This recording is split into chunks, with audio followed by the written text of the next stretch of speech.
நம்ம வாழ்க்கையில நிறைய முரண்பாடுகள் நடக்குது. நாம சொல்றது ஒண்ணு, செய்றது வேற. இந்த முரண்பாடுகள பற்றி ரொம்ப அழகா சில கவிதை வரிகள் சொல்லுது. அவைகள சொல்றேன் கேளுங்க. "வெரண்டாவிலேயே இருந்த வயதான தந்தை, இறந்த பின் ஹாலுக்குள் வந்தார் புகைப்படமாய்.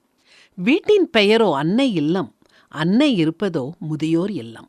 புறாக்கள் வளர்க்கும் எதிர் வீட்டுக்காரர் என்னிடமிருந்து பறிக்கிறார் பூனை வளர்க்கும் சுதந்திரத்தை.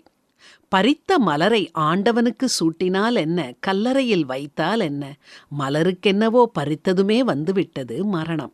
சர்க்கரை இல்லை, கொழுப்பு இல்லை, எஜமானரோடு வாக்கிங் போகுது ஜிம்மி. வேலிக்கு வெளியே தலையை நீட்டிய என் கிளைகளை வெட்டிய தோட்டக்காரனே, வேலிக்கு அடியில் நழுவும் என் வேர்களை என்ன செய்வாய்?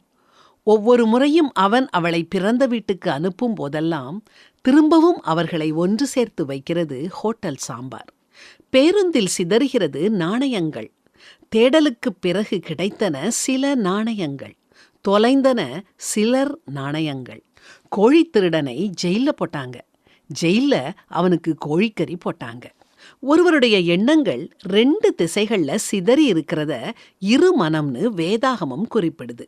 இருமனம் உள்ளவன் தன் வழிகளிலெல்லாம் நிலையற்றவனாய் இருக்கிறான் அப்படின்னு வேதாகமத்துல வாசிக்கிறோம். இது உள்மன போராட்டம். இவங்க தீர்மானம் எடுக்க தயங்குவாங்க. எந்த வழியை தேர்ந்தெடுக்கணும்னு இவங்களுக்கு தெரியாது.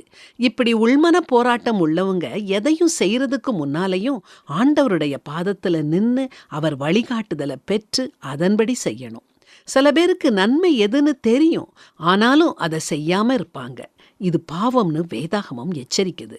ஆதலால் ஒருவன் நன்மை செய்ய அறிந்தவனாயிருந்தும் அதை செய்யாமற் போனால் அது அவனுக்கு பாவமாயிருக்கும். அதனால கவனமுள்ளவங்களா இருப்போம். சொல்வதை செய்வோம், செய்வதை மட்டுமே சொல்வோம். அது மட்டும் இல்ல, நன்மையை மட்டுமே செய்வோம். அப்போதான் ஆண்டவருக்கு பிரியமுள்ளவங்களா நாம வாழலாம்.